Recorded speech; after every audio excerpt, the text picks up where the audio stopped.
शुरू करने से पहले हमने शुरुआत में जैसे मिश्रा जी जो गुजर गए थे अभी करीब 2 साल होने वाले हैं, उनसे हमने काफ़ी कुछ सीखा था। जब मैं पहली बार भी उनसे लेट 90s में मिला था, तो तभी मेरे लिए वो एक लाइफ का टर्निंग मोमेंट भी हो गया कि मुझे रिटेल को सर्व करना है सॉफ्टवेयर के माध्यम से।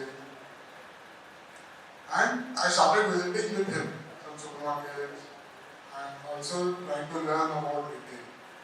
And that time I was quite fascinated about knowing that दुनिया भर में रिटेल इतना डोमिनेंट है इन सारे डेवलप्ड कंट्रीज में। And in the late 90s जो विशाल कहते हैं कि ऐसा दौर इंडिया में भी आएगा जहाँ पे सेल्फ सर्विस स्टोर और इंटेलिजेंस आप देखेंगे। तो अभी ये एक सिंपल मैंने एक शीट बनाई है जिसमें अगर समझो आपको नया स्टोर लॉन्च करना है, तो नया स्टोर लॉन्च करने के टाइम पे आप क्या क्या देखेंगे उसके बारे में है। सबसे आज हम सब लाइफ में आगे बढ़ना चाहते हैं, एक्सपांशन चाहते हैं, ग्रोथ चाहते हैं। तो सबसे पहले हम लोग आइडेंटिफाई करेंगे कि क्या लोकेशन में हम स्टोर खोलेंगे। तो वो स्टोर का जो है मार्केट साइज क्या है, मतलब वो जो स्टोर जिस लोकेलिटी में जिस एरिया में है वहाँ का मार्केट साइज कितना है। तो मार्केट साइज जानने के लिए नॉर्मली एक इंटरेस्टिंग स्टडी है कि वहाँ पे कितने फैमिलीज रहते हैं, कितने हाउस होल्ड्स है, कितने घर है। क्योंकि इंडिया में अभी भी फैमिली सेंट्रिक शॉपिंग है। हालांकि now with the new age the shopping has become is getting more personal also now apart from only family oriented. लेकिन तो भी फैमिली के स्पेशली फूड एंड ग्रोसरी में फैमिली सेंट्रिक शॉपिंग की ज़्यादा होती है। तो मार्केट साइज जाने के लिए कितने हाउस होल्ड है in the core catchment and extended catchment area. Now store का साइज के हिसाब से कैचमेंट एरिया भी तय होता है। अगर मान लीजिए छोटा स्टोर है जैसे 2-2.5-3 हज़ार स्क्वायर फीट का, तो उसका कैचमेंट एरिया हो सकता है 2 किलोमीटर हो, जो कोर कैचमेंट हो, एंड एक्सटेंडेड कैचमेंट में भी can go up to let's say maximum 5 kilometre. तो वही अगर बड़ा it's a large supermarket let's say 20,000-25,000 या 15-20 हज़ार स्क्वायर फीट का, तो देन कैचमेंट एरिया आपका बढ़ जाता है, लोग दूर से भी आते हैं। तो उसमें कितने फैमिलीज हैं, कितने घर हैं, ये जानने से मार्केट साइज का पता चलता है। अभी ये एक एग्जांपल ये है, this is like 2,500 square feet का कन्वीनियंस स्टोर बोलूँगा। एक्चुअली कन्वीनियंस स्टोर राइट है, लेकिन इंडिया में 2,500 स्क्वायर फीट के स्टोर को सुपरमार्केट भी बोलते हैं, मिनी सुपरमार्केट। इसमें फूड एंड ग्रोसरी पे ज़्यादा फोकस होता है। They might not be selling various other categories. तो मिनी सुपरमार्केट या convenience store is the right example for this. तो लेट्स से कोई 2,500 स्क्वायर फीट का स्टोर खोलना चाहता है, एक एग्जांपल के तौर पे। उसने सर्वे किया कि उसकी कोर कैचमेंट में करीब 10,000 घर हैं।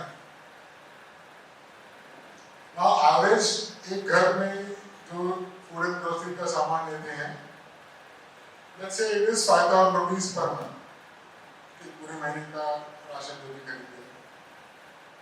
तो इससे मार्केट साइज का आइडिया आ गया, मल्टीप्लाई कर दिया। नाउ मार्केट शेयर कि वो मार्केट साइज है, लेकिन हम कितना मार्केट शेयर कैप्चर कर पाएंगे।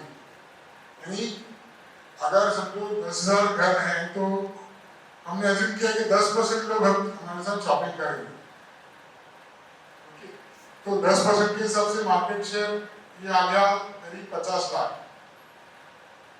ठीक है, तो 50 लाख का यहाँ पे सेल कर सकते हैं, ऐसा एक एस्टिमेट हमने निकाला। नाउ नेक्स्ट इंपॉर्टेंट चीज क्या है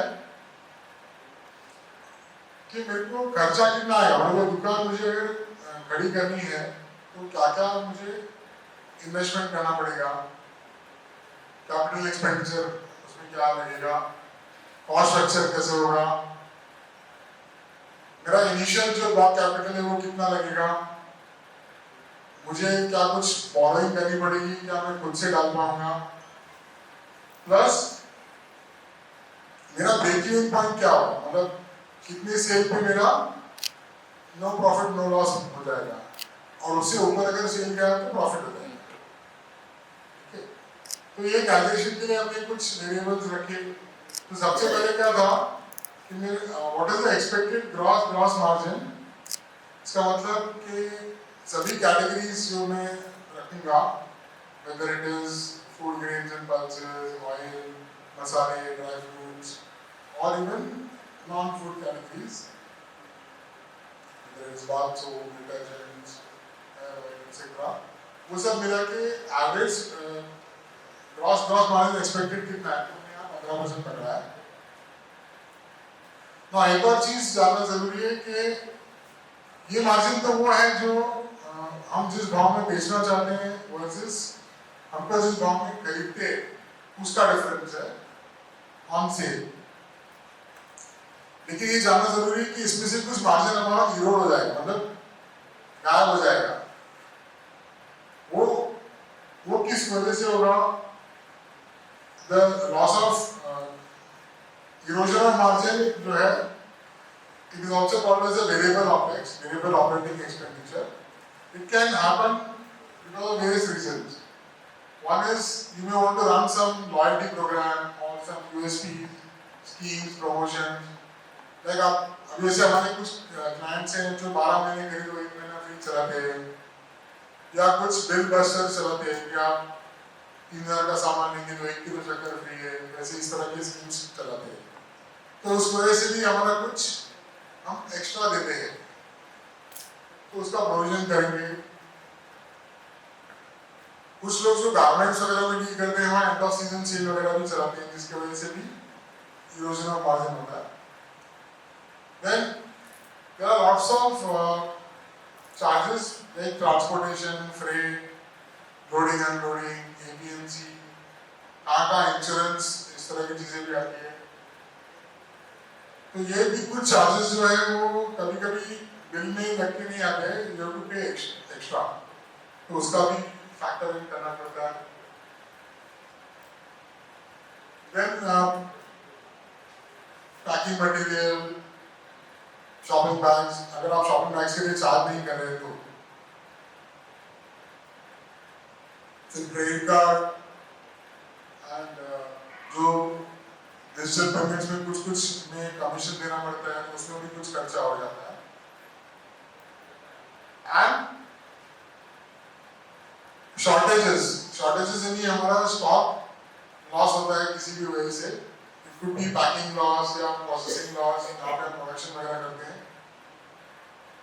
या डैमेजेस, एक्सपायरी, जो नॉन रिटर्नेबल टू वेंडर, जो सप्लायर उसको वापस नहीं देने वाला है।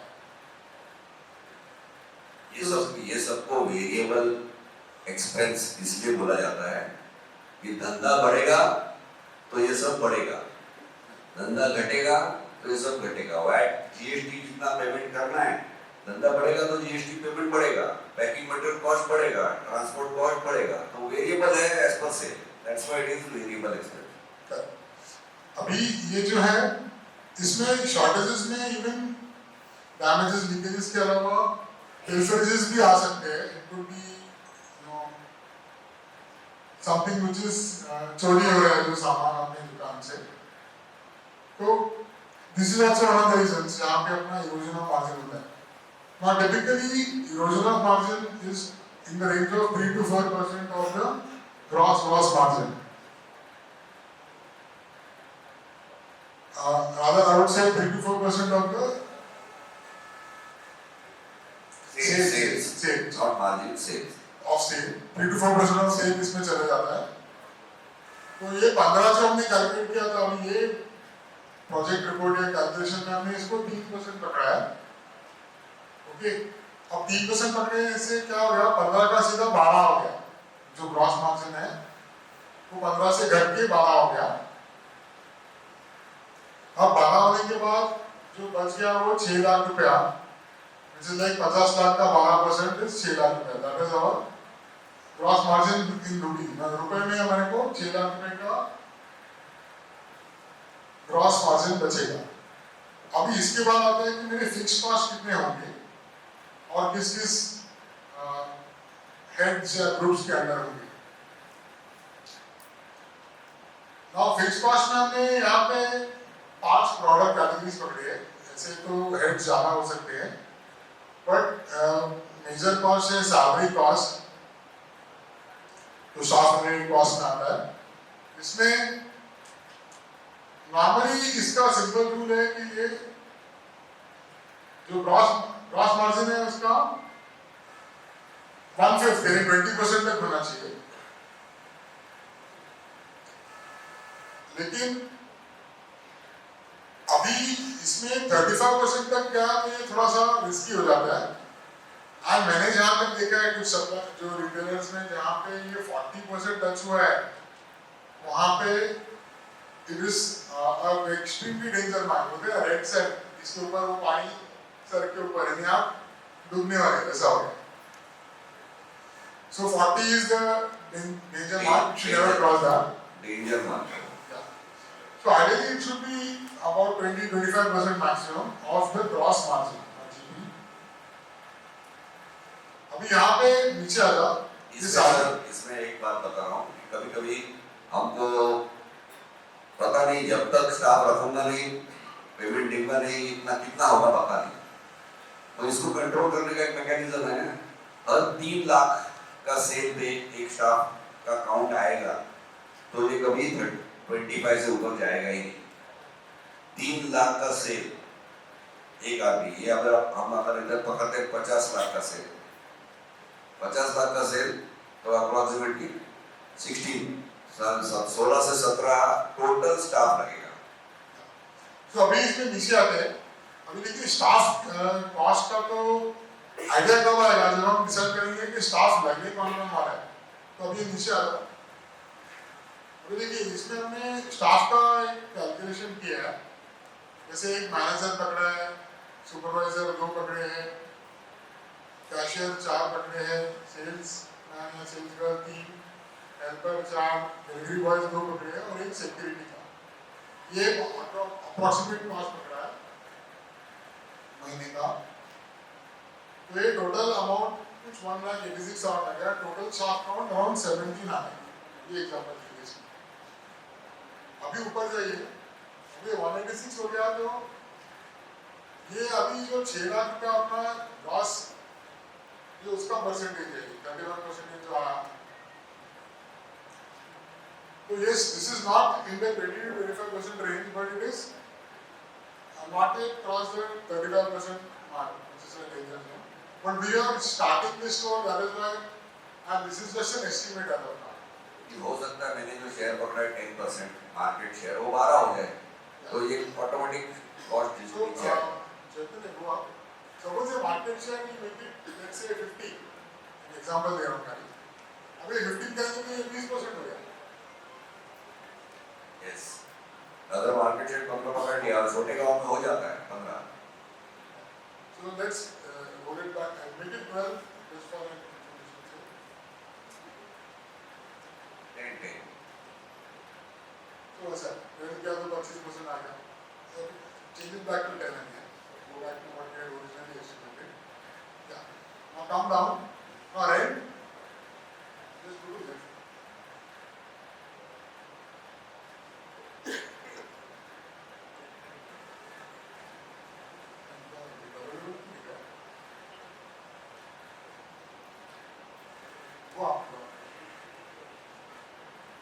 Now rent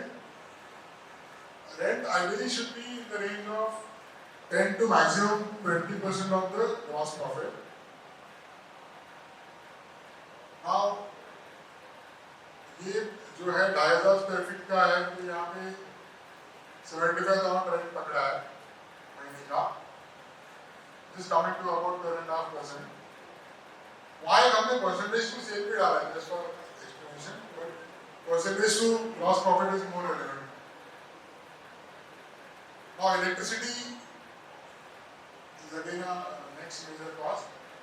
Electricity में अगर suppose आप non AC store करते हैं, let's say your store is थोड़ा high ceiling and you are able to manage it with fans, and the area is also such that it is not that hot, and you can do it without AC also. But अगर without AC करेंगे तो 20 rupees per square feet और अगर with AC करेंगे तो 30 rupees per square feet का expect कर सकते हैं कॉस्ट। यहाँ पे हमने विदाउट एसी पकड़ा है इसलिए ये 20 रुपीज के हिसाब से पकड़ा है। तो ideally it should be up to 10% of the gross profit. Then interest on capital employed, ये इंटरेस्ट पे आने से पहले जस्ट कम डाउन। या अभी दुकान शुरू करने के लिए इनिशियली कुछ कैपिटल एक्सपेंडिचर इन्वेस्टमेंट करना पड़ेगा, तो उसमें क्या क्या होगा अभी डिपेंड्स अपॉन वो शॉप कैसा है, उसमें क्या सिविल वर्क की जरूरत है, क्या इलेक्ट्रिकल वर्क की जरूरत है। अगर वो सब भी है तो वो भी काम करना पड़ेगा। अगर नेट से वो किया हुआ है या आपका ही फर्नीचर फिक्सर डालना है तो furniture fixture civil electrical AC chiller freezer इस तरह की चीजें कैपिटल में आ जाएंगी। देन आईटी का हार्डवेयर यानी computers servers printers networking equipment internet, उसके लिए जो भी इक्विपमेंट चाहिए वेइंग स्केल्स, अगर आप वजन में कुछ चीजें इनवर्ड या इसके लिए तो इस तरह की चीजें आएंगी। सॉफ्टवेयर, तो ये सारा जो है इसमें आ जाएगा। प्री ऑपरेटिव एक्सपेंसेस यानी दुकान शुरू करने से पहले, कि दुकान मान लीजिए आपने घर से आप भाड़े पे ले रहे हैं, ये केस में भाड़े पे ही ले रहे थे, तो भाड़ा पे आप नेगोशिएट कर सकते हैं। लैंडलॉर्ड जो है वो आपको रेंट फ्री डेज भी देता है कि भी आपको मान लीजिए लगभग 5 से 6 हफ्ते लगेंगे दुकान तैयार होने में, तो वो बोलेगा ठीक है आपका रेंट में चालू करूँगा 1.5 महीने के बाद। बट वो एक ठीक है, लेकिन मोटा मोटा अलग कॉस्ट। अभी आप स्टाफ को तो अच्छा नहीं करेंगे ना कि दुकान अगर आपकी 1 मार्च को खुल रही है 1 मार्च से ही पता चलेगा, ऐसा तो नहीं होगा। स्टाफ पहले से आपको हायर करना पड़ेगा, ट्रेनिंग देना पड़ेगा। So there will be a lot of pre-operative expenses which will be there before the shop actually starts. तो ये कुछ हमने एस्टिमेट कर रहे हैं यहाँ पे। फिर इनिशियली आपको स्टॉक भरना पड़ेगा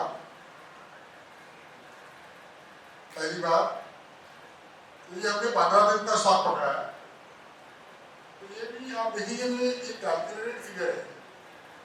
हमने जो सेल एस्टिमेट किया था ना, उसमें से ग्रॉस मार्जिन लेस करके उसका 50% पकड़ा है। ठीक है, कम ना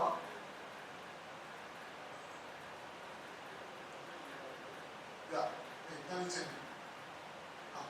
अभी इसमें 1 महीने का वर्किंग कैपिटल भी पकड़ा है, ताकि ऐसा नहीं हो कि कुछ प्रॉब्लम आ जाए। So they are making the provision of these things before starting. तो ये अप्रॉक्सीमेटली कुछ अमाउंट पकड़ा है। देन इनिशियली आप कुछ एडवर्टाइजमेंट्स ब्रांडिंग वैसे भी कुछ चीज़ें कर सकते हैं, लीफलेट्स वगैरह, या कुछ डिजिटल में आजकल सोशल मीडिया इस तरह की चीज़ें वहाँ पे कुछ आ सकते हैं, गूगल एड्स तरह की चीज़ें, तो वो उसके ऊपर भी कुछ आपका खर्चा हो सकता है। And then we have taken a security deposit. तो जगह है तो security deposit आपको देना पड़ेगा, आपका पैसा इनिशियली लगने वाला है। तो ये सब पकड़ के कुछ 65 लाख आ गया, ये सब चीजें पकड़ के। अभी ये 65 लाख, मान लीजिए कि ये सब 65 लाख अगर मैं borrow करता तो इस पे मुझे इंटरेस्ट देना पड़ता था, तो इसका आपने इंटरेस्ट पकड़ा है पर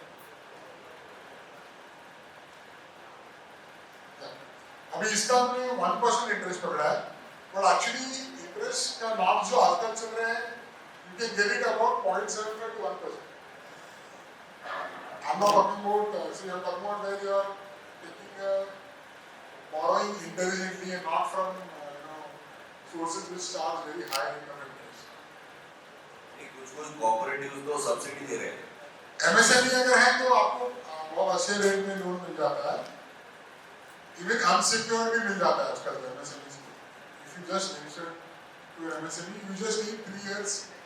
अभी लेकिन if it's a brand new store then 3 years का डेटा भी नहीं होगा।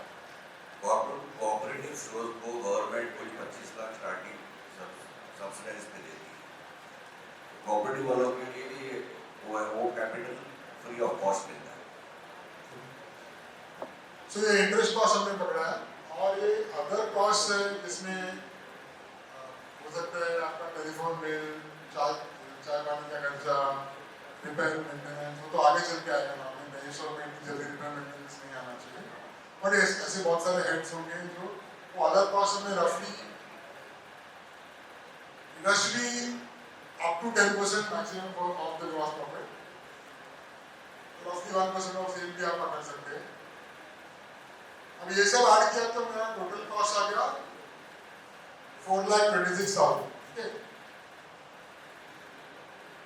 नाउ अभी ये 6 लाख का ग्रॉस मार्जिन था प्रोजेक्टेड, और इतना फिक्स कॉस्ट प्रोजेक्टेड है, तो इतना कैश सरप्लस होने वाला है अगर ये आप इतना सेल अचीव कर पाए और कॉस्ट को ये लेवल पे मेंटेन कर पाए। नाउ एक चीज इंपॉर्टेंट है कि मेरा ब्रेक इवन पॉइंट क्या है, अगर ये स्टोर खोलना है तो मेरा कितने सेल पे ब्रेक इवन होगा। तो उसका एक एकदम सिंपल फॉर्मूला है, if you go to that cell,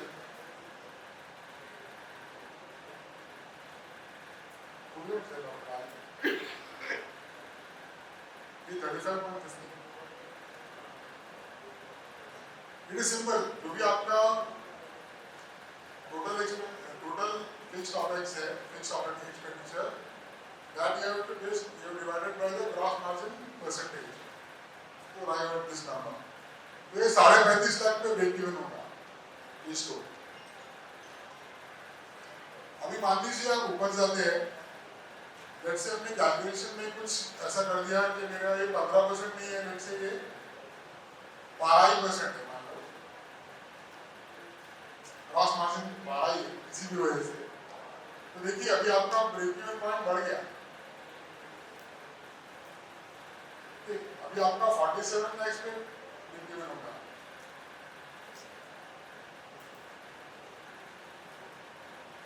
Just go back to what it was originally. Now, so break-even point भी ज़्यादा जरूरी है। Break-even point is nothing but that sale value at which my fixed cost and will match with the gross margin that I am earning after removing the variable cost, basically. Now, coming down, yeah, just wait. Now इसमें हमने कुछ चीजें नहीं पकड़ी है, जैसे depreciation हमने नहीं पकड़ा है इनिशियली। डेप्रिसिएशन भी जो आप एसेट्स खरीदेंगे उसके ऊपर आप डेप्रिसिएशन लेंगे books of account as a expense item in P&L, लेकिन वो अपना उसकी वजह से कैश आउट नहीं होता है। वो आप तो एसेट खरीदते हो तो आपने पैसा ऑलरेडी लगा दिया, बट अकाउंटिंग करते हुए डेप्रिसिएशन आप कंसीडर करना पड़ेगा, वो अभी इसमें नहीं किया है इस कैलकुलेशन। दूसरा, इसमें हमने कोई एडिशनल इनकम नहीं पकड़ा है अभी, लेकिन एडिशनल इनकम बहुत वजह से होता है। It can be because of TOD, terms of trade और डिस्काउंट जो एडिशनली जो सप्लायर्स देते हैं। एमटीज खाली बक्सा या सेल ऑफ एमटीज और एमटी बैग बिकता है, उसका भी एडिशन।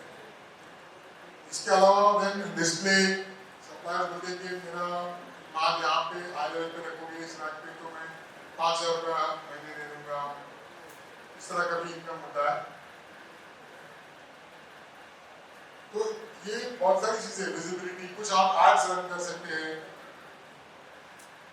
यहाँ पे मैं एक दो शेयरिंग भी चाहता हूँ। चेतन भाई आप भी अपना शेयरिंग कीजिए। चेतन भाई ने एक टाइम पे ऐसा कहा कि his net profit was more than the gross profit. हम मजाक करते थे, ऐसे किसी हो सकता है, सब जगह नहीं होता है।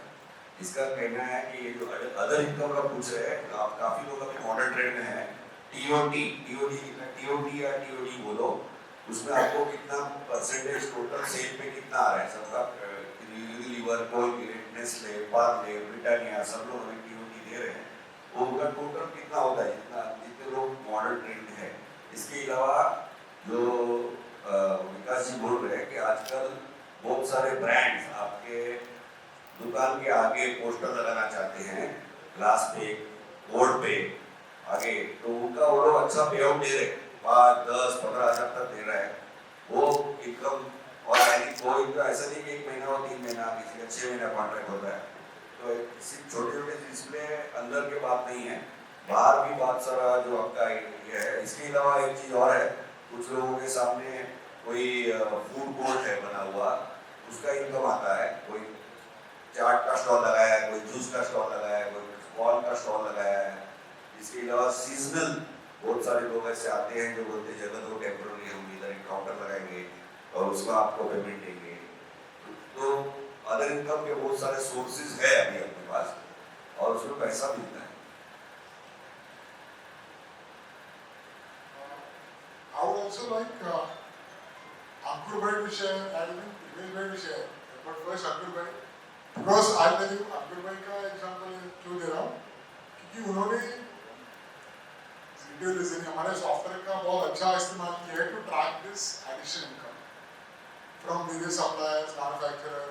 तो आज में ये भी होता है, कई बार वो इनकम आपको सप्लायर ही दे रहा है या कभी-कभी वो पेमेंट मैन्युफैक्चरर से भी आता है, बड़े डिस्ट्रीब्यूटर कोई और।